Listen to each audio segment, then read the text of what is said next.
Vivimos obsesionados con el secreto en todos los ámbitos. Basta con que busques por internet un poco o que te cuelen 3 o 4 anuncios para que te des cuenta de que absolutamente todo el mundo te quiere ofrecer el secreto de una cosa o de otra. Es una especie como de pseudomesías que tienen la clave para que tengas éxito en tu trabajo, en tus relaciones sociales, en tu matrimonio o incluso en tu emprendimiento empresarial. Y todos lo tienen, vaya, menos tú. Lo cierto es que creo que el secreto de estas personas que te cuentan cuál es el secreto es que te hacen creer que hay un secreto que solo ellos conocen y que por supuesto te lo van a compartir por un módico precio. Es algo así como una especie de gnosticismo en el que hay como un conocimiento que solo unos pocos tienen acceso a él y te lo dan, como digo, pues por un poquito de dinero lo tienes. Y a partir de entonces tendrás el secreto para ser el mejor esposo o esposa, para ser el mejor trabajador, el mejor director, o el mejor lo que tú quieras. Pon lo que quieras y lo tienes. Dicho esto, yo sé que no es muy inteligente ni tampoco de experto en marketing, por eso nunca estudié eso, traeros hoy una predicación que se llama El secreto de la vida cristiana, ¿verdad? Después de esta introducción es como golpearme a mí mismo y tirar piedras a mi tejado. Pero bueno, estoy tranquilo porque sé que lo que vengo a hablaros hoy no es una cosa que yo me haya inventado, pues anoche me desperté en la noche y dije, oye, pues se me ha ocurrido hablar de esto. No, sino que es algo que está en la Escritura, que lo hemos leído ya y que Jesús, pues, lo enseñó directamente. Así que hoy, y probablemente sea bastante ambicioso en el buen sentido de la palabra, quisiera que dejáramos de buscar el secreto de cómo triunfar o el secreto para tener éxito en todas estas cosas que acabamos de decir, ¿verdad?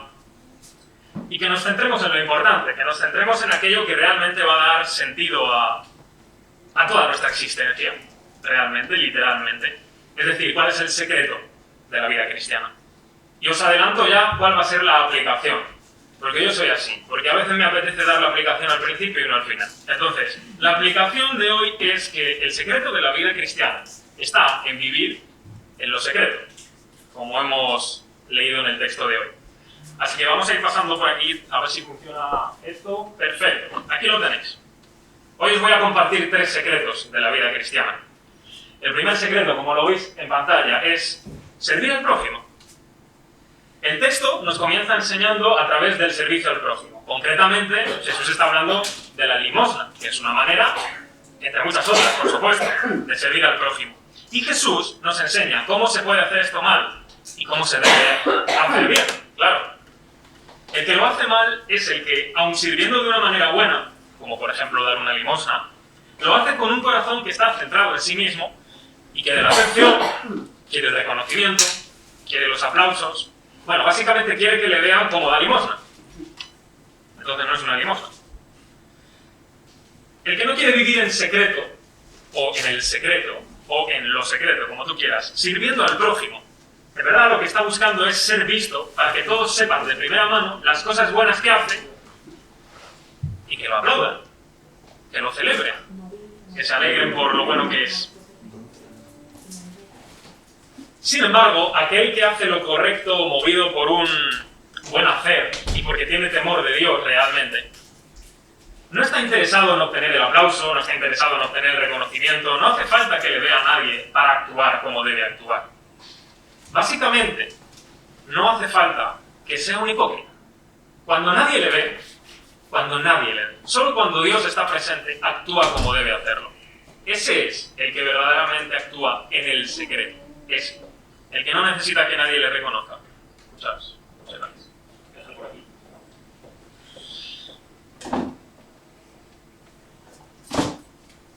Piénsalo. ¿Quién es la persona? O sea, la persona que actúa correctamente, me refiero en el temor de Dios, no en el secreto, si se pregunta a sí mismo, ¿quién soy yo? Amigo, no eres nadie. Eres un cualquiera más en la vida, ¿sabes? No necesitas que la gente te esté reconociendo, ni que te esté afamando, ni que te esté exaltando por nada. Simplemente hace lo que debe, lo que tiene que hacer delante de Dios.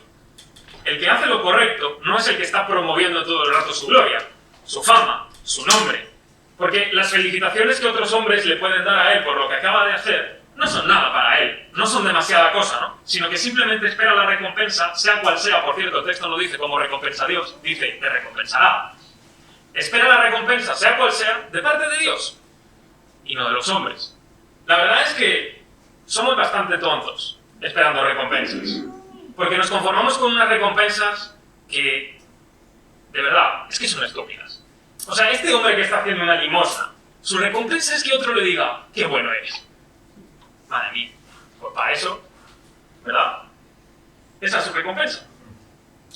Y sí, yo sé que estamos hablando ahora aquí en estos primeros versículos de un ejemplo tan concreto, ¿no? De dar limosna, muy bien, pues todos hemos dado limosna quizás alguna vez, pero yo lo que quiero hacer es rescatar un poco el principio general que hay en esta enseñanza de Jesús y que lo podamos aplicar a cualquier cosa de nuestra vida. No solo que nos quedemos con la enseñanza de la limosna y ya está. Está muy bien, por cierto, y es muy cristiano. Hermanos, amigos, todos los días, y me atrevo a decirlo, absolutamente todos los días, y lo digo con una rotundidad que no me quita nadie, solo me la puede quitar Dios si estoy engañado, tenemos ocasión de servir a nuestro prójimo. Todos los días. Hoy también. Cada día de nuestra existencia tenemos a nuestro lado a un marido o a una mujer. Tenemos a un novio o a una novia. Tenemos a nuestros amigos. Tenemos a nuestros compañeros de trabajo. Tenemos a nuestros clientes. Tenemos a las personas a las que atendemos en nuestro trabajo. Tenemos a aquellos que nos encontramos por la calle y a los trabajadores a los que nos dirigimos todos los días para comprar algo o para que nos den un servicio. Todos los días tienes una oportunidad para servir, por lo menos, a un prójimo. Todos los días. De hecho, la única manera en que no podrías servir a tu prójimo todos los días es que viviéramos en la Edad Media y que fueses un ermitaño. Pero ni lo uno ni lo otro. Creo que no hay ningún monje aquí. Creo que no es la Edad Media, a no ser que yo venga del pasado. Así que creo que todos los días tenemos oportunidad de servir al prójimo. Cada día, básicamente, tienes una nueva oportunidad de hacer tu justicia para otro. De que tú seas justo con otra persona. Y esta justicia puede ser en un sentido extraordinario. A lo mejor tú eres juez o abogado, yo qué sé, y puedes hacer la justicia en una cosa súper extraordinaria en la vida, vaya. Pero también puede ser que sea algo minúsculo. Quizás el cajero del Mercadona te ha devuelto 20 céntimos de más. Y tú que eres muy pillo dices, mira Dios cómo me provee. No, amigo, el cajero se ha equivocado. Devuelve los 20 céntimos. Eso es hacer justicia a los otros también. Eso también es justicia. Jesús está interesado en que nosotros seamos justos en toda nuestra manera de vivir. En toda. No solo cuando vienes a la iglesia y me puedes dar toda la imagen de lo justo que eres. No, que seas justo en toda tu manera de vivir. En lo que venga a tu mano para hacer en este día. A cada uno nos viene a nuestra mano para hacer en este día cosas muy diferentes. Tenemos vidas muy diferentes, trabajos muy diferentes, estilos muy diferentes.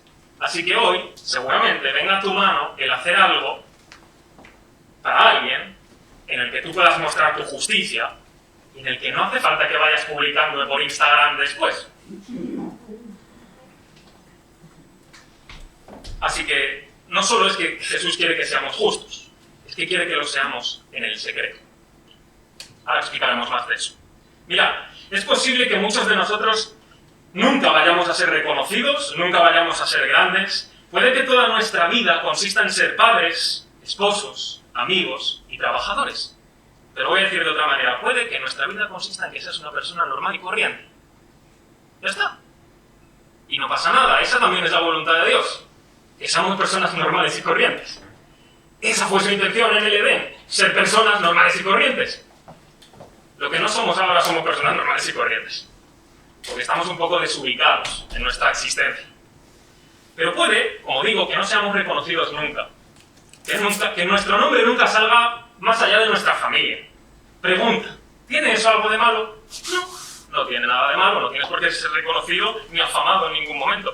La verdad, yo, sinceramente, estoy cansado de un mundo triunfalista todo el rato, ¿no? Que lo único que me dice es que yo tengo que ser grande, que tengo que ser como un dinosaurio de la vida, ¿no? Si es posible, tengo que ser un Tyrannosaurus Rex, ¿verdad? Otra cosa no vale, mejor un Tyrannosaurus.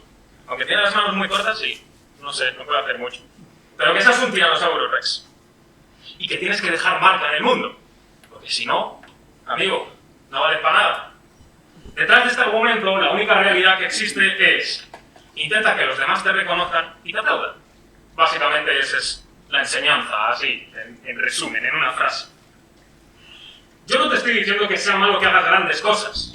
De hecho, espero que hagas grandes cosas, en el buen sentido de la palabra.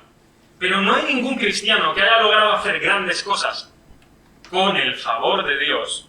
Paréntesis. Digo con el favor de Dios porque hoy el dinero puede hacer tantas cosas sin necesidad de que tengas el favor de Dios. Hermanos, yo con dinero puedo llenar una iglesia, te lo aseguro.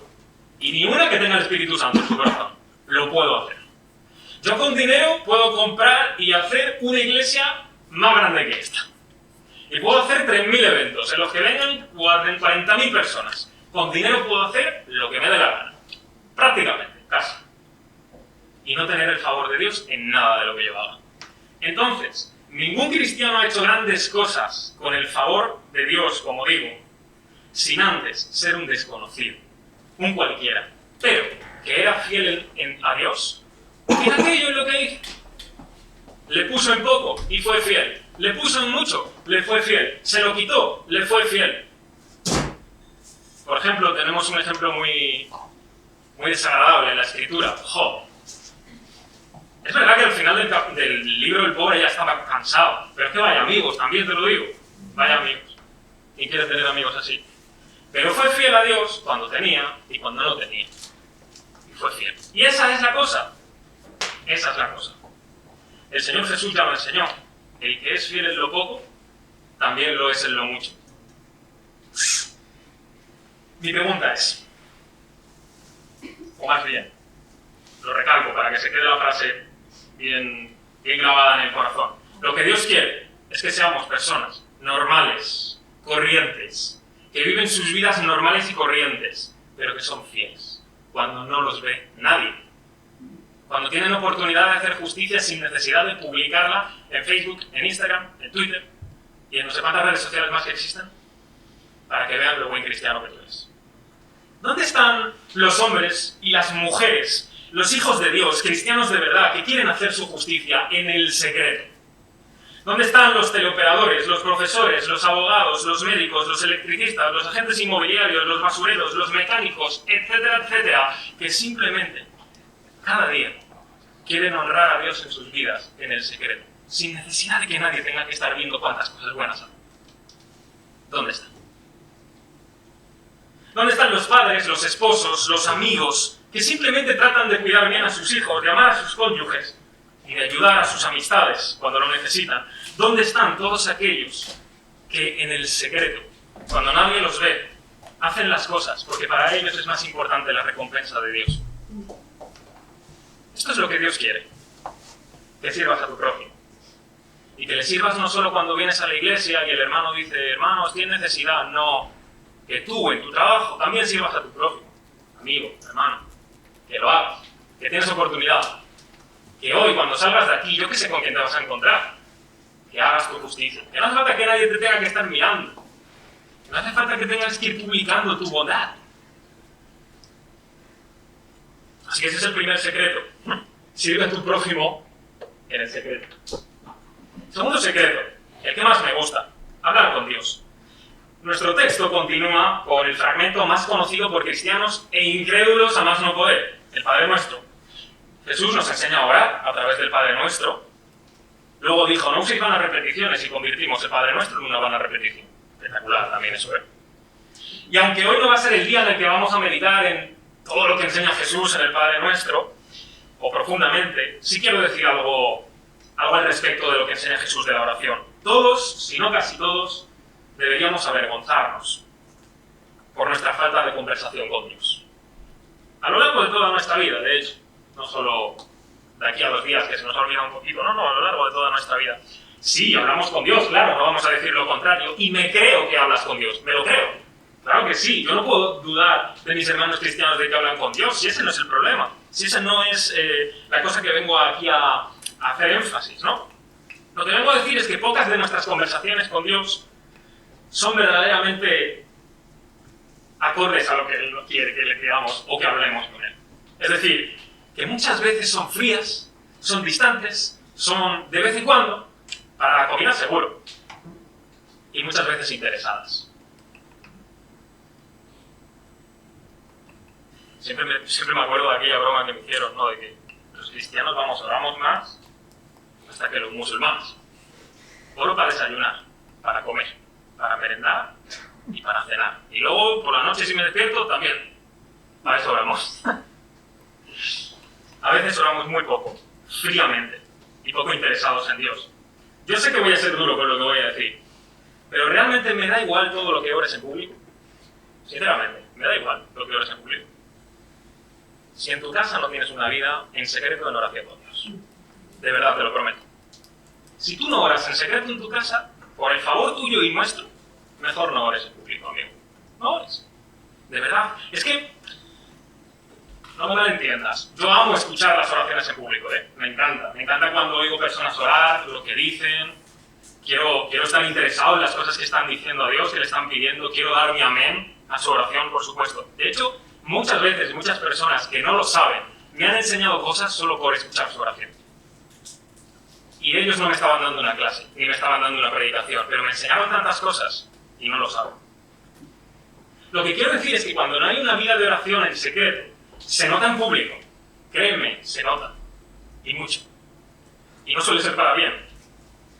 Un predicador muy antiguo, un predicador puritano, se llamaba Thomas Watson, dijo en una ocasión una cosa tan interesante y tan dura a la vez, que la quiero leer porque tiene que ver con esto. Dice: el hipócrita es piadoso en el templo, allí todos lo miran, pero es un extraño en la comunión secreta con Dios. Es un, entre comillas, cristiano en la iglesia, pero un ateo en su cuarto de oración.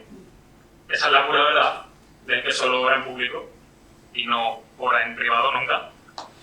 Así que debemos reconocer una cosa: nosotros, a pesar del mandamiento bíblico, no oramos sin cesar. No oramos sin cesar.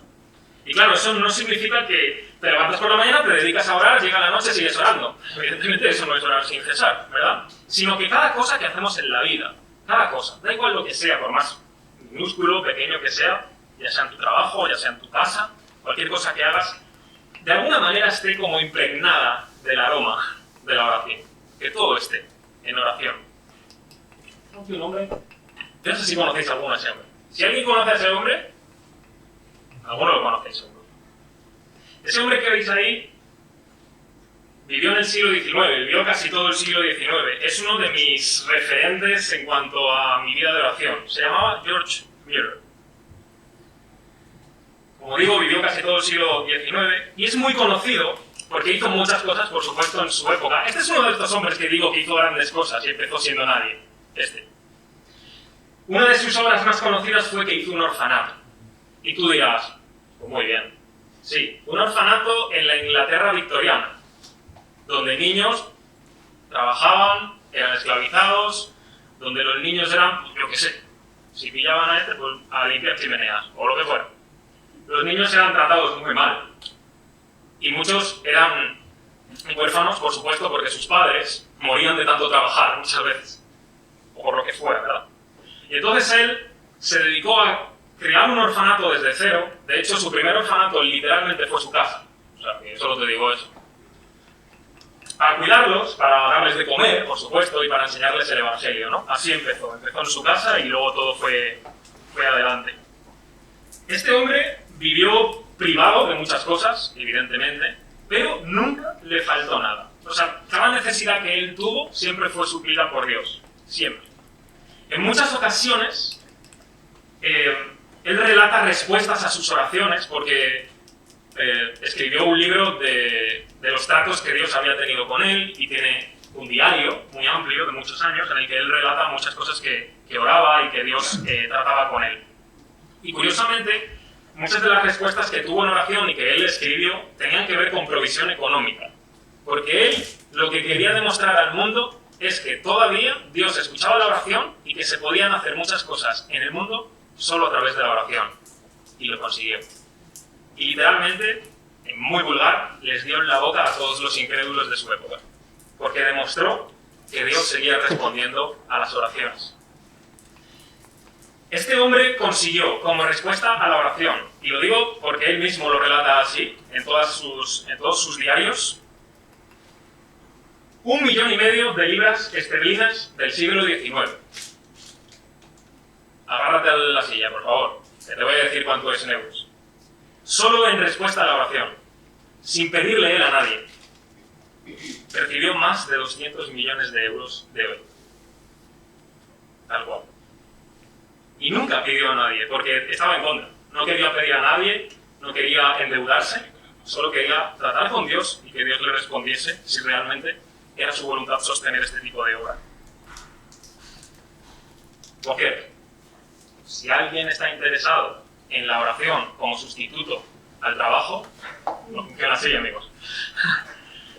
Este hombre trabajó con niños huérfanos, sí, y oró por respuestas, pero este tío no paraba. Estaba todo el día trabajando, todo el día.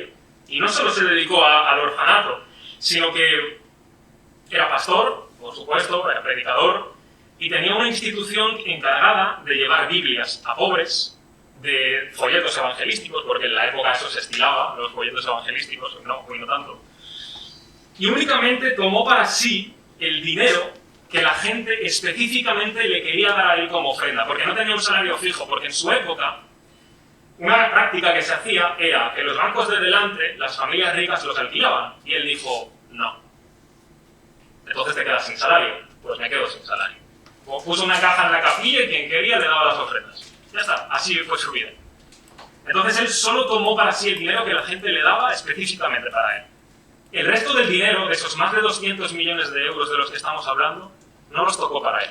Siempre fue para los huérfanos, para su institución de Biblias, de folletos evangelísticos. Incluso repartía a misioneros que estaban en Inglaterra y fuera de Inglaterra que no tenían un salario fijo. Él movió más dinero que toda esta iglesia va a mover juntos en toda nuestra vida. Pero porque no amaba el dinero. Lo amaba a la gente a la que podía ayudar con ese dinero, que era diferente. Lo que yo quiero decir es que este hombre, George Mueller, fue alguien que vivió sencillamente en oración en secreto delante de Dios. No tenía que estar diciéndole a los demás cuántas necesidades tenía y no sé qué. Tampoco es que esté mal eso, ¿no? Pero él quiso actuar de esa manera por muchas cosas de su contexto. Y el Señor le recompensó con algo muy grande, porque empezó dando unos desayunos en su casa y acabó teniendo 4 edificios de un orfanato. Después de muchos años, ¿eh? No en 2 años, en muchos. Y con mucha oración, y con muchas pruebas también. Y sí, es posible que nosotros nunca seamos este hombre, que nunca seamos un George Mueller de la vida. Y sinceramente, no deberíamos buscar ser un George Mueller de la vida. No deberíamos. No tenemos que imitar a nadie, no tenemos que desear ser como nadie más que Jesús. Ya está, eso es lo único. Pero sí seguir el ejemplo y la fe de hombres como estos. Este es uno, pero hay muchos. A mí me basta con ser Jesús Zaidías delante de Dios y con lo que Dios quiere hacer conmigo. Sinceramente. Y a ti debería bastarte ser quien eres delante de Dios y lo que Dios quiere hacer contigo, aunque eso signifique que seas una persona normal y corriente, con su trabajo normal y corriente, con su familia normal y corriente, pero en el secreto, en lo poco, es donde de verdad adoras a Dios, no en todas las cosas que haces para el espectáculo de los demás. Pregunta, ¿cuánto tiempo pasas tú con Dios al día? En tu día. Yo no te estoy preguntando que cuánto tiempo pasas haciendo un devocional, sino que cuánto pasas en oración con Dios. Yo te voy a decir la respuesta correcta y todos vamos a llorar. Porque a mí me golpea duro, pero me motiva a buscarlo. La respuesta correcta es todo el día. La pregunta es, ¿cuánto tiempo pasas con Dios en oración? Y la respuesta es, todo el día. Esa es la respuesta correcta. Ahora, ninguno de nosotros me parece que lo cumplimos demasiado. Y a lo mejor alguno me podría decir, fantástico, pero ¿qué hago mientras duermo? Mientras duermo no puedo orar. Pues es muy interesante porque recuerdo un salmo, el 139, lo vas leyendo así de corrido y de repente te aparecen unos versículos aquí súper interesantes. Me dice, cuán preciosos me son, oh Dios, tus pensamientos. Cuán grande es la suma de ellos. Si los enumero, se multiplican más que la arena. Atentos, esto lo voy a subrayar, a lo siguiente. Despierto y aún estoy contigo. O sea que parece que está pensando en Dios y está en íntima comunión con Él antes de dormirse y de repente dice, despierto y aún estoy contigo. Sinceramente, es verdad que quizás no soy consciente de mi oración delante de Dios y probablemente no estoy orando, no estoy durmiendo. Pero ¿no te ha pasado esas veces que de repente te levantas a las 4 y por lo que sea te ves orando y no sabes ni por qué? A veces no te ha pasado que te pones a orar, no sé, es lo primero que te sale. Es como si aún en medio del sueño, cuando me levanto, sé que todavía está ahí Dios conmigo, aún yo durmiendo, ¿sabes? Así que tú no puedes servir a tu prójimo ni nada en general, si no hablas con Dios, si no estás en comunión con Él, porque Él te tiene que dar gracia para poder soportar a tu prójimo, o bueno, para que te soporte a ti. Y necesitas también que Él te provea de todo lo necesario para servir a tu prójimo. Debemos dejar de tratar la oración como si fuera una fórmula o un mantra mágico que yo hago antes de otra cosa que quiero hacer, como, bueno, ya está, la bendición. Voy a hacer esto, bueno, pero antes voy a hacer una oración, claro, porque es que si no hago una oración, ¿sabes? Como si fuera una fórmula mágica, un mantra, un no sé qué. Espérate, que quiero hacer esto, uy, vamos a orar. Está muy bien, ¿eh? Pero que a veces digo que lo tratamos como si fuera eso, una fórmula así que tengo que hacer antes de lo que vaya a hacer, vamos. En realidad, yo diría que tenemos que tratar la oración de la misma manera que buscó Raquel a Jacob. Sí. Raquel a Jacob le dijo, dame hijos o si no, me muero. Y sí, lo dijo por envidia, quizás una pataleta también, pero nosotros deberíamos tener esa expresión que Raquel le dijo a Jacob en el espíritu correcto. Por ejemplo, Señor, perdóname mis pecados o me muero. Literalmente. Estoy cogiendo las oraciones del Padre Nuestro, no sé si os dais cuenta. Señor, venga tu reino, o moriré gobernado por este mundo, por mi pecado, por quien sea, por Satanás. Señor, que tu nombre sea honrado, o moriré adorando a otros señores, a otros dioses, que no son tú. Señor, dame el pan de cada día, o me muero de hambre. Así es como tenemos que buscar la oración. Como una necesidad. No como voy a orar y oro y yo no sé ni qué estoy orando, y no espero ninguna respuesta tampoco, como si fuera, yo qué sé, una frase bonita. No. Es, por favor, esto o me muero. No que vamos a Dios como diciendo, esto o no. No, eso no es eso. Sino esto o me muero. Es que es una necesidad. Ya sea el pan, ya sea adorar su nombre, lo que sea. Así que este sería el segundo secreto, hablar con Dios. Y el tercero, que es este, servir a Dios, que no es lo mismo, ¿no? Lo que hemos dicho anteriormente ya entra dentro de esto, ¿verdad? Del servicio a Dios, pero yo me quiero centrar especialmente en aquellas cosas que hacemos de una forma particular para Dios, ¿no? Aunque yo sé que servir al prójimo también es servir a Dios. Pero el texto aquí nos habla de ayunar. Jesús habla aquí del ayuno. Y el ayuno es un servicio a Dios. Yo no sé si recordáis a Ana, la profetisa, la que estaba en los evangelios. Ella vio a Jesús cuando lo presentaron en el templo. Y de esta mujer se dice lo siguiente, dice que servía a Dios. Atento qué servicio hacía, ¿eh? Que más de uno de nosotros, nos vamos a caer para atrás, con ayunos y oraciones. Y más de uno de nosotros diríamos, sí, vale. Pero el que predica sirve más. El que está en la alabanza sirve más. O el que limpia el suelo. No, esta mujer servía a Dios con ayunos y con oraciones. Me parece que no sabemos suficiente de la oración cuando nos parece que la oración no es el mejor servicio que podemos hacer a Dios. Porque con la oración se pueden hacer más cosas de las que te puedes llegar a pensar. El ayuno, por supuesto, tiene muchos propósitos, se hace por muchas cosas, ya sea por una aflicción, o por arrepentimiento, o por dedicarte más a buscar a Dios, pero siempre es abstenerse de comida para buscar a Dios, ¿no? Y es un servicio a Dios. La cosa está en que si tú quieres que los demás vean cómo sirves a Dios, no le estás sirviendo en realidad. Estás sirviendo a los demás usando la excusa de que sirves a Dios. ¿Se entiende, verdad? No estamos sirviendo a Dios si quiero que los demás me vean. Lo que estás haciendo es buscar el aplauso fácil, el reconocimiento, la admiración, ¿no?, de los demás. Es eso realmente lo que sirves. Y por cierto, lo tengo que decir, o si no voy a explotar, servir a Dios no es solamente ser pastor, predicador, diácono o cualquier otra cosa que tenga que ver con la iglesia. ¿Eso es servir a Dios? Sí, pero no es lo único. A mí siempre me encantó una ilustración que siempre se ha acuñado a Martín Lutero. La verdad es que no sé si es de Martín Lutero, pero sea de él o sea de otro, pues ole por él, yo me quito el sombrero que no tengo.